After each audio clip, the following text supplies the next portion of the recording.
गणेशाय नमः। আধাৰ প্ৰায়ে এৰা খায়, কিন্তু সাহস লগত থাকে। নিজৰ শক্তি চিনি পাওক, কাৰণ আপোনাৰ প্ৰকৃত শক্তি আপোনাৰ নিজৰ ভিতৰতে লুকাই আছে। দেশ-বিদেশৰ পৰা চাই থকা সকলো দৰ্শকক মোৰ মৰম ভৰা নমস্কাৰ। আপোনালোকৰ নিজৰ তাৰা সিতাৰা পণ্ডিত জ্যোতি চেনেলত। আপোনালোক নিজৰ তাৰা সিতাৰা পণ্ডিত জ্যোতি চেনেলত আৰু আগষ্ট 2026-ৰ মান্থলি ৰাশিফলৰ এই স্পেচিয়েল এপিছডত। এই ৰাশিফল আপোনাৰ নাম ৰাশি অৰ্থাৎ আপোনাৰ মুন চাইনৰ ওপৰত বেছড হয়। আপুনি বিচাৰিলে আপোনাৰ লগ্ন আৰু চন্দ্ৰ ৰাশি দুয়োটাৰে আধাৰত এই ৰাশিফল জানিব পাৰে। ই বেটাৰ আণ্ডাৰষ্টেণ্ডিং দিব। সদায় মনত ৰাখিব যে তাৰা সিতাৰা পণ্ডিত জ্যোতি চেনেলৰ এটা সঠিক মাৰ্গদৰ্শনে আপোনাৰ জীৱনক, আপোনাৰ ভৱিষ্যতক সুন্দৰ কৰিব পাৰে। প্ৰায়েই আমি কওঁ, সঠিক সময়ত লোৱা ডিচিজন জীৱনৰ দশা আৰু দিশ দুয়োটা সলনি কৰিব পাৰে। এতিয়া আটাইতকৈ আগতে তাৰা সিতাৰা পণ্ডিত জ্যোতিষ চেনেলৰ জৰিয়তে মই আপোনালোকক ঘটনাৰ জনাব খুজিম যে আগষ্ট মান্থত গ্ৰহস্থিতি কি হয়। মকৰ ৰাশিৰ কুণ্ডলীত মংগল বৃষভ ৰাশিত উপস্থিত আছে, বুধ মিথুন ৰাশিত উপস্থিত আছে, গুৰু আৰু সূৰ্য কৰ্কট ৰাশিত উপস্থিত আছে, আনহাতে ৰাহু কুম্ভ ৰাশিত উপস্থিত আছে, শনি বক্ৰী অৱস্থাত এতিয়া মীন ৰাশিত উপস্থিত হৈছে। ১ আগষ্টত গ্ৰহগোচৰ স্থিতি কিছু এনেকুৱা থাকিব। শুক্ৰ কন্যা ৰাশিত ১ আগষ্টত ট্ৰেনজিট কৰিব বা গোচৰ কৰিব। ২ আগষ্টত মংগল মিথুন ৰাশিত গোচৰ কৰিব। ৫ আগষ্টত বুধ কৰ্কট ৰাশিত গোচৰ কৰিব আৰু ৮ আগষ্টত গুৰু কৰ্কট ৰাশিত গোচৰ কৰিব। ১৪ আগষ্টত বুধ কৰ্কট ৰাশিত অস্ত হ'ব আৰু ২২ আগষ্টত বুধ সিংহ ৰাশিত গোচৰ কৰিব নিজৰ অস্ত অৱস্থাৰতে।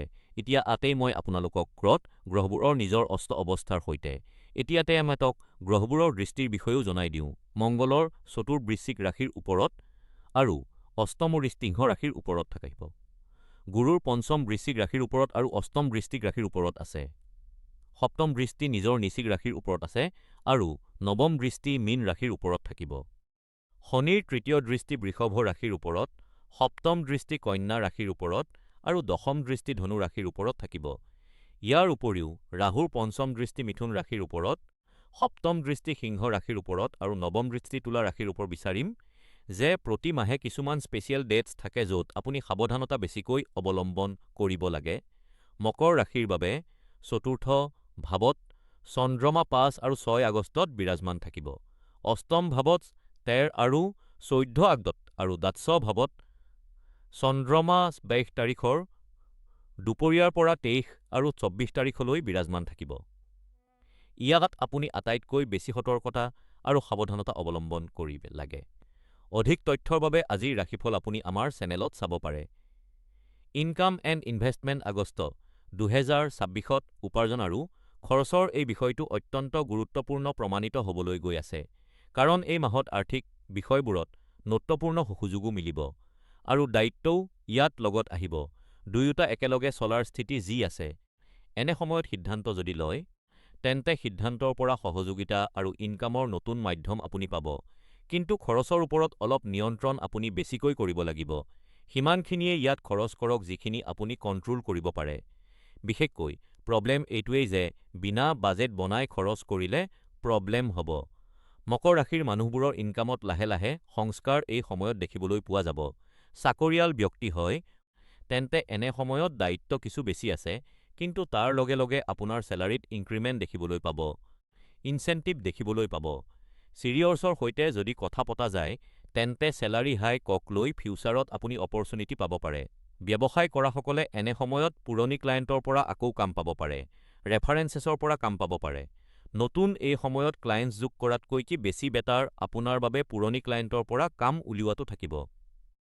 কৰ্মক্ষেত্ৰত এনে সময়ত কষ্ট আপোনাৰ বাঢ়িবলৈ গৈ আছে আৰু ভৱিষ্যতে এই কাৰণে ইনকামো লগত বাঢ়িব, কিন্তু অলপ ষ্ট্ৰেছ পইণ্ট যি আছে সেয়া নিশ্চয় আপোনাৰ বাবে ইয়াত সৃষ্টি হ'ব। এতিয়া ছেক্টৰছৰ কথা যদি কওঁ, তেন্তে ছাৰ্ভিচ ছেক্টৰ আছে, টেকনিকেল ছেক্টৰ আছে, ৰাইটিং, এডুকেশ্যন, কনচালটেন্সি, অনলাইন বিজনেছেছৰ লগত জড়িত কাম যদি আপুনি কৰে, তেন্তে এইবোৰ আপোনাৰ বাবে লাভজনক এই সময়ত হ'বলৈ গৈ আছে। কণ্ট্ৰেক্সুৱেল বেছ যদি আপুনি কাম কৰে, থাৰ্ড পাৰ্টি যদি আপুনি কাম কৰে, আউটচোৰ্চ যদি আপোনাৰ ওচৰত ডিপাৰ্টমেণ্ট অৰ্থাৎ এইটো ক'ব পাৰি যে আপোনাক বিজনেছ আউটচোৰ্চ মিলে বা এডভাইজৰী ৱৰ্ক যদি আপোনাৰ হয়, লয়াৰ যদি আপুনি হয়, তেন্তে এই সময়ত আপোনাৰ বাবেও কামত প্ৰগতি নিশ্চয় দেখিবলৈ পোৱা যাব। পুৰণি পেমেণ্টছ যিবোৰ ৰৈ গৈছিল, তাৰ বাবে এই সময়ত আপুনি প্ৰয়াস নিশ্চয় কৰা উচিত। কিছু পৰিমাণে তাৰ পৰা পেমেণ্ট আপোনাক ৰিলিজ হোৱা দেখা যাব। খৰচৰ কথা যদি কওঁ, তেন্তে এই মাহত খৰচবোৰত বৃদ্ধি নিশ্চয় আছে। বিশেষকৈ পৰিয়ালৰ ফালে খৰচ আছে, নিজৰ স্বাস্থ্যৰ ওপৰত খৰচ আছে। কোনো ইম্পৰ্টেণ্ট প্লেন যি আপুনি এই সময়ত বনাইছে, তাৰ লগত জড়িত খৰচ ইয়াত বাঢ়িব পাৰে। এডুকেশ্যন, ট্ৰেইনিং আৰু ঘৰৰ ব্যৱস্থা বা ছ'চিয়েল ইভেণ্টছৰ ওপৰত ইয়াত ডাঙৰ আপোনাৰ পইচা খৰচ হ'ব। কোনো পুৰণি আপোনাৰ ৰেছপঞ্চিবিলিটিজ হ'ব পাৰে, ফেমিলিক লৈ বা কাৰোবাক কমিটমেণ্ট দিছিল। লোনৰ EMI আছে, ইঞ্চুৰেঞ্চৰ পে'মেণ্ট আছে, টেক্স বা মেইনটেনেঞ্চ আছে, তেন্তে ইয়াৰ লগত জড়িত এই সময়ত আপোনাক বহুত বেছি কষ্ট বা এইটো ক'ব পাৰি খৰচ কৰিব লগা হ'ব। কিন্তু কিছু পৰিমাণে ইয়াত পৰিয়ালৰ পৰাও আপুনি সহায় পাই যাব। এতিয়া খৰচ দৰকাৰী হয়, এৰাই চলিব নোৱাৰি। এৰাই চলিলে তাৰ ওপৰত আৰু বেছি ফাইন লাগিব। তেন্তে এই কাৰণে সঠিক ব্যৱস্থা আপুনি কৰাটো জৰুৰী। 14 আগষ্টৰ পৰা 22 আগষ্টৰ মাজত অনলাইন পেমেণ্টছ আছে, বেংকিং ৰিলেটেড পেমেণ্টছ আছে, ডকুমেণ্টছ বা ইনভেষ্টমেণ্ট সম্পৰ্কীয় যিকোনো কাগজ-পত্ৰ আছে, তেন্তে অলপ ভাবি চিন্তি আপুনি আগবাঢ়িব লাগে। মই এইটো নকওঁ যে আপোনাৰ ইয়াত লোকচান হ'ব, কিন্তু ক'ৰবাত নহয় ক'ৰবাত এনেকুৱা কোনো স্থিতি বনিব পাৰে, য'ত যি ফাইনেন্সিয়েল ট্ৰেঞ্জেকশ্যন আপোনাৰ হয়, যি আপুনি যিদৰে বিচাৰিছিল তাতকৈ ডিফাৰেণ্ট হয়, তেন্তে ইয়াৰ বাবে ভাবি চিন্তি আগবাঢ়িব। ইনভেষ্টমেণ্টছৰ কথা আহে, তেন্তে আটাইতকৈ বেছি ছেফ, ছিকিউৰ আৰু লং টাৰ্ম ইনভেষ্টমেণ্টছৰ দিশত আপুনি এই সময়ত প্লেন কৰিব লাগে। বিনা পৰীক্ষা কৰি যিকোনো এনে সময়ত ফাইনেন্সিয়েল ডিচিজন নল'ব। সম্ভৱ হ'লে কোনো এক্সপাৰ্টৰ অপিনিয়ন লওক। ইয়াত লং টাৰ্ম ইনভেষ্টমেণ্ট কৰিব লাগে। লং টাৰ্মৰ বাবে পইচা ক'ৰবাত ব্লক হ'বলৈ গৈ আছে, লাভ নিশ্চয় দিব। লং টাৰ্ম প্ৰত্যেকটো ইনভেষ্টমেণ্টে লাভ দিয়ে, কিন্তু যি আপোনাৰ এক্সপেক্টেশ্যনছ আছে তাক মেচ কৰা এইটো জৰুৰী হয়। প্ৰপাৰ্টি আছে, মাটি আছে, গ'ল্ড আছে, চৰকাৰী আঁচনি আছে, PPF, NPF, মিউচুৱেল ফাণ্ডছ বা যি ডেভেলপমেণ্টেল স্কিমছ আছে, তাৰ ওপৰত এই সময়ত আপুনি পইচা নিশ্চয় ইনভেষ্ট কৰিব লাগে। যদি আপুনি আগৰ পৰাই কোনো ইনভেষ্টমেণ্ট স্কিমত পইচা লগাইছে, তেন্তে এই সময়ত তাৰ পৰা এক্সিট লোৱাৰ সলনি যদি তাতেই আপোনাক আৰু কোনো অপচন মিলি যায়, কনভাৰ্চনৰ অপচন মিলি যায়, তেন্তে সেই দিশত আপুনি নিশ্চয় আগবাঢ়িব লাগে। পুৰণি ইনভেষ্টমেণ্টছ আছে, সেয়া এই সময়ত ভাল আপোনাক ৰিটাৰ্ণ দিয়াত স্থিতিলৈ আহি পৰিছে। এইটো ক'ব পাৰি যে অলমষ্ট মেচিউৰিটিত আপুনি আহি পৰিছে। তেন্তে ফাণ্ডক লৈ নিজৰ একাউণ্টত লৈ লোৱা হওক আৰু তাৰ পিছত এক্সপেন্স কৰা হওক, তাৰ পৰা তাতকৈ বেছি বেটাৰ হয় তাক ৰ'টেট কৰা হওক। যি ফাণ্ডছ আহি আছে, ইমিডিয়েটলি তাক ক'ত ইনভেষ্ট কৰিব লাগে, তাক লৈ আপুনি ইয়াত চিন্তা কৰিব লাগে। ট্ৰেডিং হওক, শ্বেয়াৰ মাৰ্কেট হওক, বা এনে সময়ত কোনো লিউক্ৰেটিভ ডিল আপুনি পায়। হাই ৰিস্ক আছে, সন্মুখৰ জনৰ কথা মতে আপুনি চলাৰ কথা হয়, তেন্তে এনেকুৱা স্থিতিৰ পৰা আপুনি বাচি থাকিব লাগে। 14 পৰা 22 আগষ্টৰ মাজত এনে সময়ত কোনো অনলাইন পেপাৰ আছে, অনলাইন এই সময়ত পেমেণ্ট আছে, বা ইনভেষ্টমেণ্টৰ লগত জড়িত কোনো এগ্ৰিমেণ্ট আছে, তাক ইয়াত অপ্ৰুভ কৰাৰ পৰা আপুনি বিৰত থাকিব লাগে। ইয়াত বিজনেছ এক্সপানশ্যনৰ যি আপুনি পৰিকল্পনা বনাই আছে, ভাল নিশ্চয় হয়, কিন্তু তাৰ বাবে যি লিকুইডিটি আপোনাক লাগে, তাৰ এৰেঞ্জমেণ্ট আপুনি নিজৰ পাৰ্টনাৰৰ সৈতে কৰক, তেন্তে বেছি বেটাৰ হয়। সমগ্ৰ ভাৰ নিজৰ কান্ধত লৈ চলাৰ ভুল এই সময়ত নকৰিব। ফেমিলি লাইফ এতিয়া আগষ্ট 2026 পাৰিবাৰিক জীৱনত এটা আৱেগিক ঘনিষ্ঠতা বাঢ়িবলৈ গৈ আছে। আনফালে কিছুমান দায়িত্বও আপোনাৰ বাঢ়িবলৈ গৈ আছে। পৰিয়ালত সহযোগিতা আৰু বুজাবুজি সম্পৰ্কবোৰক মজবুত কৰিব, কিন্তু পুৰণি পাৰিবাৰিক কথাবোৰ যি আছে, সেয়া এই সময়ত আলোচনাৰ বিষয় নিশ্চয় হ'বলৈ গৈ আছে। ইয়াত বিবাদৰ নহয়, কিন্তু আলোচনাৰ বিষয় হয়। দুয়োটাৰ মাজত পাৰ্থক্য আছে। যি পৰিয়ালৰ মেম্বাৰ্ছসকল আছে, এই সময়ত তেওঁলোকৰ মাজত ওপেন কমিউনিকেশ্যন কৰাটো বহুত জৰুৰী হয়। মনৰ অমিল যি আছে তাক এই সময়ত শেষ কৰাটো জৰুৰী হয়। কোনো আত্মীয়ৰ সৈতে সম্পৰ্কত যদি টানপোৰ আছিল, তেন্তে তেওঁলোকৰ সৈতে এই সময়ত আউট অৱ দি ব্লু যদি আপুনি গৈ লগ কৰে, তেন্তে বহুত বেছি স্থিতি আপোনাৰ পক্ষত থাকিব। ঘৰত কোনো মাংগলিক কাৰ্য বা পাৰিবাৰিক আয়োজন বা গেট টুগেডাৰৰ পৰিৱেশ হ'বলৈ গৈ আছে। ই এক্সপেন্সো কৰাব, কিন্তু তাত অপৰচুনিটিও দিব বস্তুবোৰক বেটাৰ বনাবৰ বাবে। এইটো ক'ব পাৰি পৰিয়ালত বিচ্ছেদ আছিল, তেন্তে আকৌ সংযোগ কৰাৰ প্ৰয়াস ইয়াত নিশ্চয় হ'ব পাৰে। আৰু পৰিয়ালৰ যিসকল জ্যেষ্ঠ লোক আছে, তেওঁলোকৰ প্ৰতি সন্মান আৰু দায়িত্বৰ ভাৱনা আপোনাৰ বাঢ়িব। এনে সময়ত মা-দেউতাৰ স্বাস্থ্য আছে, তেওঁলোকৰ প্ৰয়োজনীয়তাত ধ্যান বেছিকৈ আপুনি দিয়া দেখিবলৈ পোৱা যাব। ইয়াতেই সন্তানৰ পঢ়া-শুনা হওক, কেৰিয়াৰ হওক বা নতুন এচিভমেণ্টক লৈ আনন্দৰ পৰিৱেশ ঘৰত নিশ্চয় দেখিবলৈ পোৱা যাব। য়ংষ্টাৰ্ছ যদি ঘৰত আছে, বিবাহৰ যোগ্য যদি হয়, তেন্তে তেওঁলোকৰ ফ্ৰেণ্ড চাৰ্কল আৰু ডেইলি ৰুটিনৰ ওপৰত আপুনি ধ্যান বেছিকৈ দিয়া উচিত। ক'ত উঠে বহে, কাৰ লগত কথা পাতে। কেতিয়াবা দায়িত্বৰ প্ৰেছাৰ যি আছে ইমান বাঢ়ি যায় যে এনে সময়ত সন্তান অকলহৰা ফিল কৰে, ভুল সংগত পৰি যায়। তেন্তে এনে সময়ত আপুনি মনোযোগ তেওঁলোকৰ ওপৰত বেছিকৈ ৰাখিব লাগিব। ষ্টুডেণ্টছ এণ্ড এডুকেশ্যন এতিয়া আগষ্ট ২০২৬ত ষ্টুডেণ্টছৰ যেতিয়া কথা পাতোঁ, তেন্তে ইয়াত কনচেনট্ৰেশ্যন, হাৰ্ড ৱৰ্ক আৰু সঠিক গাইডেন্স আটাইতকৈ বেছি জৰুৰী হয় যদি ছাকচেছ পাব বিচাৰে। এটা যদিও ইয়াৰ পৰা মিছ কৰিব, তেন্তে সেই মিছিং পিচ যি আছে ছাকচেছ আপোনাক ল'বলৈ নিদিয়ে, নিশ্চিত নকৰিব। ছাকচেছৰ বাবে এনে সময়ত আপুনি বহুত ডিচিপ্লিনড হৈ থকাটো জৰুৰী হয়। অনুশাসনৰ প্ৰয়োজন আছে। মাহটোৰ আৰম্ভণিতে ষ্টুডেণ্টছক বুজাৰ ক্ষমতা আৰু মেমৰি পাৱাৰ মজবুত হোৱা দেখিবলৈ পোৱা যাব। বিশেষকৈ যদি আপুনি maths, science, technical education, writing, language related যদি আপোনাৰ কোনো পঢ়া-শুনা হয় বা এনালাইটিকেল ছাবজেক্ট হয়, তেন্তে তাত আপুনি ভাল লাভ পাব পাৰে, ছাকচেছ পাব পাৰে। যিসকল ষ্টুডেণ্টছে পঢ়া-শুনাত মন দিব পৰা নাছিল, আপোনাৰো ছাবজেক্টত গভীৰ ৰুচি ইয়াত বিকশিত হোৱা দেখিবলৈ পোৱা যাব। আৰু যদি আপুনি কোনো জবৰ লগত ৰিলেটেড ইয়াত এক্সামিনেশ্যন ফাইটিং কৰি আছে, সেয়া চৰকাৰী চাকৰি হ'ব পাৰে, কম্পিটিশ্যন এক্সাম হ'ব পাৰে, এণ্ট্ৰেন্স এক্সাম হ'ব পাৰে, তেন্তে তাত এই সময়ত ৰিভিজন আৰু মক টেষ্ট প্ৰেক্টিচৰ ওপৰত আপুনি সম্পূৰ্ণৰূপে জোৰ বনাই ৰাখিব লাগিব। পুৰণি পেপাৰছক এই সময়ত উলিয়াই চভক কৰাৰ প্ৰয়াস কৰিব লাগিব। এই চেষ্টা কৰক যি টাইম বাউণ্ডেশ্যনৰ ভিতৰত সম্পূৰ্ণ হয়, সেয়া আপুনি ইয়াত ষ্টাডি কৰক।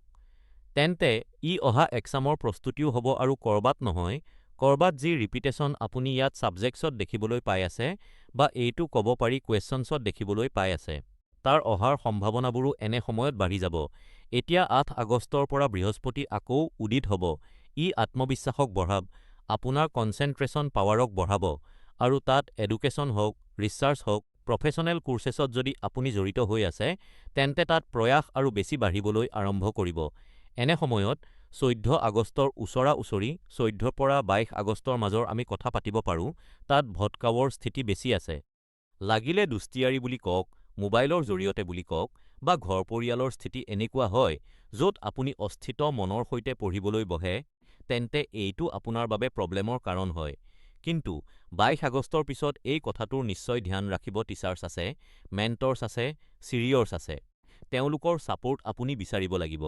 বিচাৰিলে মানি লওক যে ছাকচেছ নিশ্চিত হৈ গৈছে, কাৰণ তেওঁলোকে আপোনাক টেকনিকো ক'ব আৰু সঠিক ধৰণে গাইডেন্সো প্ৰভাইড কৰিব। পেৰেণ্টহুডতাৰ পিছত কথা আহে সন্তান পক্ষৰ, বা এইটো ক'ব পাৰি সন্তান সুখৰ। এইটো আপোনাৰ বাবে বহুত বেছি পজিটিভ টাইম পিৰিয়ড হ'বলৈ গৈ আছে। সন্তান পঢ়া-শুনা কৰে, কোনো কম্পিটিশ্যন ফাইটিং কৰি আছে, আৰ্টৰ লগত জড়িত হৈ আছে, বা এই সময়ত কোনো তেওঁলোকৰ পাৰফৰ্মেঞ্চ আছে, ষ্টেজত পাৰফৰ্মেঞ্চ আছে, বা স্পৰ্টছৰ লগত জড়িত হৈ আছে, তেন্তে বহুত সুন্দৰ প্ৰদৰ্শন তেওঁলোকৰ থাকিবলৈ গৈ আছে। কোনো বহুত ডাঙৰ এচিভমেণ্ট তেওঁলোকৰ হাতত পৰিবলৈ গৈ আছে। সন্তানৰ বুজাৰ ক্ষমতা বুলি কওক, আত্মবিশ্বাস বুলি কওক, শিকাৰ ৰুচি বুলি কওক, সেয়া এই সময়ত বাঢ়িবলৈ গৈ আছে। আৰু যদি কোনোবাই ইণ্টাৰভিউ দিয়ে, তেন্তে সেই ইণ্টাৰভিউৰ বাবে প্ৰস্তুতি যি আছে তাত আপুনি সহায় কৰা উচিত। এইটো ক'ব পাৰি কুৱেশ্যন কেনেকৈ সোধা হয়, কাৰণ আপোনাৰ ওচৰত এক্সপিৰিয়েঞ্চ আছে মা-দেউতা হোৱাৰ পৰ্যায়ৰ পৰা, তেন্তে এক্সপিৰিয়েঞ্চ শ্বেয়াৰ কৰিব লাগিব। তেওঁলোকক এই সময়ত মক ইণ্টাৰভিউৰ বাবে প্ৰস্তুত কৰাব লাগিব। আৰু যদি সম্ভৱ হয়, আপোনাৰ ওচৰত কোনো এনেকুৱা HR-ৰ কণ্টেক্ট হ'ব পাৰে, আপোনাৰ চাৰ্কলত কোনো এনেকুৱা মানুহ হ'ব পাৰে। তেওঁলোকৰ পৰা এই সময়ত হেল্প বিচৰাৰ পৰা বিৰত নাথাকিব। তাৰ পিছত কথা হয় সেই সন্তানসকলৰ যিসকল বিবাহৰ যোগ্য হয়, তেন্তে ভাল প্ৰপ'জেলছতো আপুনি এই সময়ত পাই আছে, কিন্তু প্ৰস্তাৱ কেৱল বাহিৰৰ কথাবোৰৰ আধাৰত এই সময়ত স্বীকাৰ কৰাৰ ভুল নকৰিব, হয় বা নহয় কোৱাৰ ভুল নকৰিব। পিছুৱাই দিয়ক ইয়াক অলপ। পৰিয়ালৰ ব্যৱহাৰিক চিন্তা কি হয়, বেকগ্ৰাউণ্ড কি হয়, ইয়াক বুজাটো জৰুৰী হয়। কি আপোনাৰ জীয়ৰী সেই পৰিয়ালত সঠিকভাৱে এডজষ্ট হ'ব পাৰিব? কি তাত থকা মানুহবোৰ সেই ধৰণৰ হয়, যিয়ে অপ্ৰুভেল দিব পাৰিব আপোনাৰ লাইফষ্টাইলক? এই কথাটো বুজাটোও বেছি জৰুৰী হয়। এনে সময়ত ল'ৰা-ছোৱালীক গালি দিয়া বা ফ'ৰ্চ কৰা, ইয়াতকৈ বেছি বেটাৰ হয় ছিচুৱেশ্যনক বুজক। ছিচুৱেশ্যনেল এৱেৰনেছ বেছি জৰুৰী হয়। কম্পিটিশ্যন এণ্ড এনিমিজ বৃষভ ৰাশিৰ জাতকসকলৰ বাবে আগষ্ট ২০২৬। আপোনাৰ ৰাশিত মংগলৰ উপস্থিতিয়ে আপোনাক এগ্ৰেছিভ বহুত বেছি বনায়, য'ত এনাৰ্জি বহুত বেছি দিয়ে, তাত এগ্ৰেশ্যনো দিয়ে। অজানিতে বিৰোধীসকলক আপোনাৰ বিৰুদ্ধে সক্ৰিয় কৰিব পাৰে। এই সময়ছোৱাত নিজৰ ৱৰ্কস্পেচত যিবোৰ আপোনাৰ এনেকুৱা শত্ৰু আছে যাৰ খবৰ আপুনি নাজানে, এনেকুৱা আছে পিছফালৰ পৰা কাম কৰে, তেওঁলোকে বন্ধু হোৱাৰ নাটক কৰে, আপোনাৰ প্ৰগতিত বাধা দিব পাৰে, আপোনাৰ ইমেজক লোকচান কৰিব পাৰে, আপোনাৰ প্ৰয়াসবোৰক ফেইল কৰিব পাৰে, সেয়ে ভৱিষ্যতৰ পৰিকল্পনা হওক, গুৰুত্বপূৰ্ণ ব্যৱসায়িক ৰণনীতি হওক, ইয়াক সম্পূৰ্ণৰূপে গুপুত ৰখাটো আপোনাৰ বাবে ইয়াত আটাইতকৈ প্ৰথম প্ৰায়ৰিটি হ'বলৈ গৈ আছে। শনিৰ বক্ৰী স্থিতি আৰু তেওঁৰ কন্যা ৰাশিৰ ওপৰত দৃষ্টি, ই সংকেত দিয়ে যে যদি কোনো পুৰণি আইনী গোচৰ চলি আছিল, চৰকাৰী বিবাদ চলি আছিল, কোনো কেছ আছিল, কোনো নটিচ আছিল, তেন্তে তাত হঠাতে এতিয়া কমপ্লিকেশ্যনছ বাঢ়িব পাৰে। গোটেই মাহটোত যিকোনো নতুন বিবাদত পৰাৰ পৰা আপুনি বাচি থাকিব লাগিব। যিবোৰ পুৰণি ডকুমেণ্টছ আছে তাক এই সময়ত আপুনি অৰ্গেনাইজ কৰিব লাগিব। ট্ৰেন্সপাৰেঞ্চি ৰাখিব লাগিব কামত। যিকোনো কামক লৈ লুকুৱাই ৰখাৰ স্থিতি নাৰাখিব। সেয়া টেক্সেচন ফাইলিঙৰ লগত জড়িত হওক বা যিকোনো ডিলৰ লগত জড়িত হওক, যিমান ট্ৰেন্সপাৰেণ্ট হৈ কাম কৰিব, সিমান আপোনাৰ বাবে বেটাৰ হয়। তাৰ পিছত এনেকুৱা সময়ত যিসকল চাকৰিয়াল ব্যক্তি আছে, আপোনাৰ এইটো কমপ্লেইনটো হ'ব পাৰে যে ৱৰ্কস্পেচত মোৰ ক্ৰেডিট আন কোনোবাই কাঢ়ি লয়, মোৰ ওপৰত প্ৰেছাৰ বহুত বেছি থাকে, মোৰ বিৰুদ্ধে ইয়াত কাম বেছিকৈ কৰা হয়, তেন্তে তাত যিমান ছেফ ছিকিউৰ হৈ চলিব পাৰে সিমান বেছি বেটাৰ হয়। আপোনাৰ কষ্টৰ ক্ৰেডিট আপুনি প্ৰয়াস কৰিব লাগিব যাতে আন কোনোবাই ল'ব নোৱাৰে, তেন্তে আগবাঢ়ি গৈ নিজৰ কামৰ প্ৰেজেণ্টেশ্যন কৰক, দেখুৱাওক কামৰ। এইটো জৰুৰী হয়। শত্ৰুৰ ওপৰত বিজয় পোৱাৰ আটাইতকৈ সঠিক উপায় যি আছে সেয়া মৌন হৈ থকাটো হয়। মৌন হৈ ৰৈ স্মাইল কৰি দিয়াটো হয়। ইয়ে নিজেই সন্মুখৰজনক উস্তাব। সন্মুখৰ ব্যক্তিয়ে উচট খাই নিজেই নিজৰ বাবে গাঁত খান্দি বহিব। এইটো আপুনি ধ্যান দিব লাগিব। আপুনি যিকোনো এনেকুৱা কাম নকৰিব যি এই সময়ত আনএথিকেল হয়। এই সময়ত আপোনাক প্ৰব্লেমত পেলাই দিব, কাৰণ অলৰেডি যদি কোনো কেছ চলি আছে, অলৰেডি পলিটিক্সৰ চিকাৰ হয়, তেন্তে তাত আপোনাৰ ফালৰ পৰা যিকোনো কৰাটোৱে আপোনাক আৰু গম্ভীৰ প্ৰব্লেমত পেলাব পাৰে। হেল্থ আগষ্ট 2020ত স্বাস্থ্যৰ ওপৰত বিশেষ মনোযোগ দিয়াটো আটাইতকৈ বেছি জৰুৰী হয় আৰু আটাইতকৈ গুৰুত্বপূৰ্ণ, নিজৰ ডেইলি যি এক্টিভিটি আছে ইয়াক সংস্কাৰ কৰা জৰুৰী হয়। পুৰণি স্বাস্থ্য সমস্যা যিবোৰ আছে তাক ইগনোৰ নকৰিব কাৰণ এইবোৰ আকৌ সন্মুখলৈ আহিব। শৰীৰত যি সাধাৰণ এনাৰ্জি আছে সেয়া বৰ্তি থাকিব, কিন্তু বহুত বেছি কামৰ প্ৰেছাৰ আছে। এইটো ক'ব পাৰি যে বহুত বেছি দায়িত্ব যিবোৰ আপোনাক দি দিয়া হৈছে, তাৰ পৰা চেলাৰীটো আপোনাক এক্সট্ৰা মিলি আছে, কিন্তু শৰীৰে সংগ দিব লাগিব। সেই দায়িত্বক সম্পূৰ্ণ কৰিবলৈ যি আপোনাৰ ইয়াত কেপেবিলিটি আছে, তাক আপুনি আগবাঢ়ি গৈ যদি কাম কৰে, ই ইমোচনেলি আৰু ফিজিকেলি আপোনাক ড্ৰেন আউট কৰি পেলাব। দীৰ্ঘ সময়লৈকে বহি কাম কৰিব লগা হ'ব। বহুত বেছি এনে সময়ত ষ্ট্ৰেছ ল'ব লগা হ'ব। ই এই সময়ত আপোনাৰ হেল্থৰ ওপৰত নেগেটিভ ইম্পেক্ট পেলাব। পশ্চাৰৰ লগত জড়িত সমস্যা আছে বা এনে সময়ত পিঠিৰ মেৰুদণ্ডৰ লগত জড়িত সমস্যা আছে তাক উৎপন্ন কৰিব পাৰে। তাতেই খোৱা-বোৱাৰ ওপৰতো মনোযোগ দিব, কাৰণ এনে সময়ত যি বৰষুণৰ দিন চলি আছে, এই কাৰণে ফুড পয়জনিং হোৱা, পেটত বিষ হোৱা, পেট মেৰচিয়াই ধৰা এনেকুৱা স্থিতিও উৎপন্ন হোৱা দেখিবলৈ পোৱা যাব, যি দীৰ্ঘ সময়ৰ বাবে আপোনাক কামৰ পৰা দূৰতো কৰিব পাৰে। ডেইলি ৰুটিনত মেডিটেশ্যন হওক, প্ৰাণায়াম হওক, এইবোৰ আপুনি ইনভলভ কৰিব লাগিব। আৰু মানসিক শান্তিৰ বাবে এনে সময়ত যিমান সম্ভৱ হ'ব ষ্ট্ৰেছৰ পৰা বা বহুত বেছি ভলেটাইল বস্তুবোৰ আছে, তাৰ পৰা নিজকে দূৰত ৰাখিব লাগিব। যদি ব্লাড প্ৰেছাৰৰ আপোনাৰ অলৰেডি সমস্যা আছে, তেন্তে এনে সময়ত খং কৰা, ডিবেট কৰা বা জিদ ধৰি থকা, এইটো আপোনাৰ বাবে বহুত ডাঙৰ প্ৰব্লেম হ'ব পাৰে। Love life and marriage August 2026ত দাম্পত্য জীৱন প্ৰেম, বুজাবুজি আৰু দায়িত্বৰ ভাৰসাম্যৰ ওপৰত আধাৰিত হয়। বৈবাহিক সম্পৰ্কবোৰত সহযোগিতা, বিশ্বাস, ঘনিষ্ঠতা সকলো বাঢ়িব। যোগাযোগ বজাই ৰখা এই মাহত আটাইতকৈ বেছি গুৰুত্বপূৰ্ণ প্ৰমাণিত হ'ব। মাহটোৰ আৰম্ভণিতে লাইফ পাৰ্টনাৰৰ আণ্ডাৰষ্টেণ্ডিং বাঢ়িবলৈ গৈ আছে। আপোনালোক দুয়োজনে মিলি ভৱিষ্যতৰ প্লেনিং কৰিব। পাৰিবাৰিক দায়িত্ববোৰ বিশেষভাৱে পালন কৰা, এইটো আপোনাৰ বাবে প্ৰায়ৰিটি হ'বলৈ গৈ আছে। পুৰণি মতভেদ যিবোৰ আছে তাক সমাধান কৰাৰ সঠিক সুযোগো মিলি যাব। লগতে এনে সময়ত যিমান সময় কটাব, যাত্ৰা কৰে, ফেমিলি ইভেণ্টছত আপুনি যায়, তেন্তে ই আপোনাৰ ইমেজক বেটাৰ বনাব। আপোনালোক দুয়োৰে টুগেডাৰনেছক বা এইটো ক'ব পাৰি ক্লোজনেছক বঢ়োৱাৰ কাম কৰিব আৰু সম্পৰ্কত নতুনত্ব লৈ আহিব। এনে সময়ত ব্যস্ততাৰ সত্ত্বেও লাইফ পাৰ্টনাৰৰ প্ৰয়োজনীয়তাবোৰ যি আছে, ইয়াৰ ওপৰত আপুনি ফ'কাছ কৰিবই লাগিব। নকৰিলে এইটো আৰু এটা সুযোগ হৈ পৰিব, য'ত মতবিৰোধ আছে, বিবাদ আছে আৰু আপোচ বুজাবুজিৰ আকৌ এৰাৰ স্থিতি হয়। কেতিয়াবা কেতিয়াবা ঘৰৰ খৰচবোৰক লৈ পাৰিবাৰিক দায়িত্ববোৰক লৈ আপোনাৰ চিন্তা বেলেগ হ'ব পাৰে, যাৰ কাৰণে প্ৰব্লেমছ বাঢ়িব, বিবাদ বাঢ়িব। আৰু বিশেষকৈ এই স্থিতি যি আছে ১৪ৰ পৰা ২২ আগষ্টৰ মাজত দেখিবলৈ পোৱা যাব, য'ত আপোনাৰ কঠুৱা শব্দ যিবোৰ আছে, ই শান্ত ব্যৱস্থাকো আকৌ উগ্ৰ বনাই পেলায়। যিসকল লোক অবিবাহিত হয়, আপোনাৰো এনে সময়ত বিবাহৰ ভাল প্ৰস্তাৱত কথা-বতৰা আৰম্ভ কৰিব লাগে। বিশেষকৈ যদি ৰিলেশ্যনশ্বিপত আছে, তেন্তে ইয়াৰ লগত জড়িত চৰ্চা কৰা পৰিয়ালৰ সৈতে বা পৰিয়ালত এনেকুৱা কোনো ব্যক্তিৰ সৈতে যাৰ ওপৰত আপুনি বিশ্বাস কৰে। এইটো আপোনাৰ বাবে লাভজনক প্ৰমাণিত হ'ব। জব এণ্ড বিজনেছ এতিয়া আগষ্ট ২০২৬ত চাকৰি হওক, কেৰিয়াৰ হওক, বিজনেছ হওক, ইয়াৰ হিচাপত বহুত গুৰুত্বপূৰ্ণ আপোনাৰ বাবে ৰিজাল্টছ ইয়াত দেখিবলৈ পোৱা যাব। কৰ্মক্ষেত্ৰত নতুন সুযোগ, দায়িত্ব আৰু চিনাক্তকৰণ পোৱাৰ যোগো আছে। কিন্তু ছাকচেছৰ বাবে আপুনি একেৰাহে এই সময়ত একেটা কামকে বাৰে বাৰে কৰিব লাগিব। একেজন মানুহৰ লগতে এই সময়ত মূৰ ঘামাব লাগিব। চাকৰিয়াল মানুহ হয় তেন্তে অফিচত এপ্ৰিচিয়েশ্যনো মিলিব।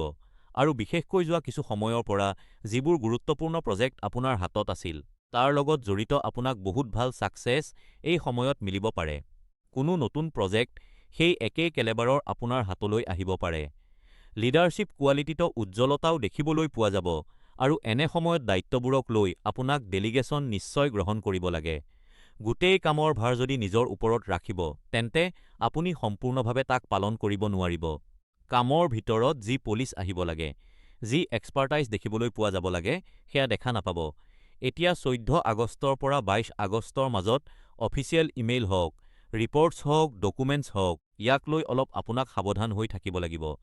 পেপাৰত চহী কৰাৰ আগতে ভালদৰে তাক পৰীক্ষা-নিৰীক্ষা কৰিব লাগিব।